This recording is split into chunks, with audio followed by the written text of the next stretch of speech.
everybody. Glad you're with us. My name is Clara, and I'm one of the program staff here at Pearlstone. Hey folks, Joan, Community Sustainability Director. Welcome. Today we're going to talk about the power of the sun. Our daily lives might have changed significantly since the last time you saw us here at Pearlstone. And we might be using our energy differently. We might be using our devices, our electronics, our lights, and our appliances more, and we might be seeing some changes in our energy bill. How can we live more sustainably and change our habits and maybe purchase different kinds of energy to support our earth and our communities? Joan, do you have thoughts on that? Jewish tradition can shed some light on this, Clara. In fact, we have a concept called bal tashchit, which means do not waste. The Talmudic sage Mar Zutra stated, "One who covers an oil lamp, causing the flame to burn inefficiently, or covers a kerosene lamp, allowing the fuel to evaporate faster, violates the prohibition of bal tashchit." Clara, what do you think that means? I think he's saying that to use our energy less efficiently or to waste our energy is wasteful behavior, and that it violates this concept called bal tashchit.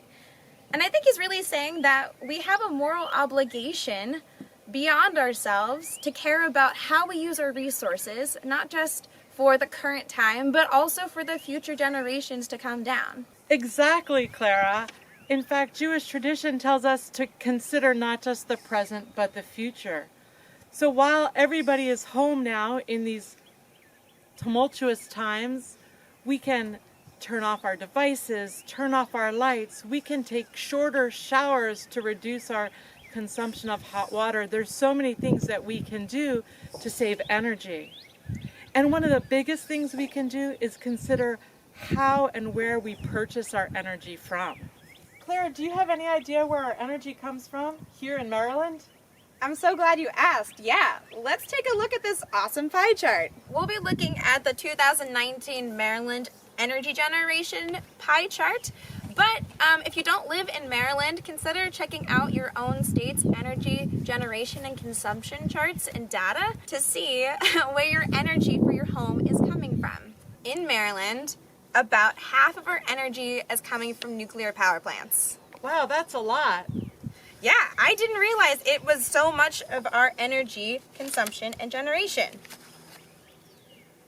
And in addition, about a third of our energy is coming from natural gas power plants. What else are we missing in this equation? The power of the sun. How much solar energy do we use in Maryland, Clara? Before we get to renewables, we have to think about other aspects of our energy sector. About 10% is coming from coal power plants. This gets a lot of media attention, but is actually not as much as you might think. After that,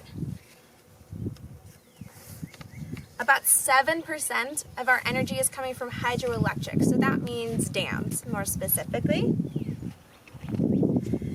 And to answer your question, Joan, only 4% of our energy is coming from renewables like solar, wind, geothermal. I have to say, that's not a lot. That shows me that there's a great opportunity for us to increase the amount of renewable energy that we generate in Maryland. It will help us reduce our impact on the environment, create healthier people, and during this time of uncertainty, we have a great opportunity to do that. Joan, I'm interested in investing in renewable energy for my home, but that's not exactly the easiest thing for me to do right now. I actually rent, so I don't have a roof, but there's lots of other people who might not be able to have solar panels on their roofs. So what can I do to have solar panels and to have solar energy? I'm so glad you asked. I mean, a lot of times when I'm driving, I see large solar fields, or I see buildings that have solar panels on top. But there's a new kind of solar energy that's called community solar. Wait, what's that? Well, I want to tell everybody what community solar is. I'm so excited about it. Instead of having a large solar field or rooftop panels on a building, a solar field that each individual can subscribe to and has a part of is what community solar is all about. We all share a solar field, a piece of it. And the best part, in our partnership with Neighborhood Sun, we guarantee that you'll save 5% on your electricity bill every month. Additionally, for community solar, as you said, Clara, it is better for the health of people and the planet because we're reducing our impact of greenhouse gases. Anybody that pays an electric bill can get community solar. Wow, that's amazing to hear. So if I invest in community solar, I can reduce my electricity bill, I can reduce my greenhouse gas production, and I get to take care of the health of my community by investing in an energy source that reduces air pollution. And potash heat, where I get to conserve my energy and not be wasteful. So I'm down. How do I sign up, Joan? Awesome. Well, there's several things you can do. You can go to Pearlstone's website here, or you can call me.